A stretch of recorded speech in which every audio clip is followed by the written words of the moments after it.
మానవాసురుల మధ్య సమరభేరి మ్రోగనుంది. అసురగణం భీతిల్లే శక్తి ఉన్న ఆ మణి దుష్టుల చేతుల్లో పడి ఈ బ్రహ్మాండానికే పెనుముప్పుగా మారేలోగా ఆపడం నీ వల్లే అవుతుంది. నేనొక్కడినే ఎలా ఆపగలను? ఒక్కడివేనా?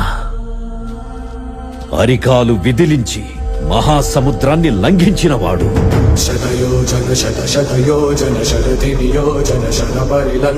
రాక్షస సైన్యాన్ని మట్టుబెట్టి రావణుడి సింహాసనాన్ని కంపించినవాడు,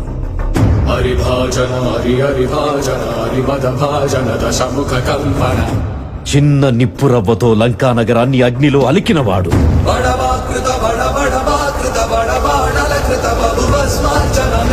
త్రేతాయుగంలో రాముడి నీడయ్యాడు,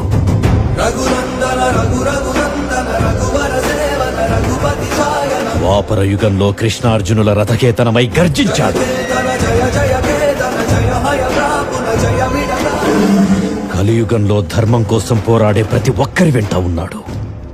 నీ వెంట ఉన్నాడు. ధర్మ నిర్వహణ కోరిన దర్పకోణ దుర్జయ సమమౌలని చాటిన నాటి పురాణ ప్రబోధం నలు చరతులుగా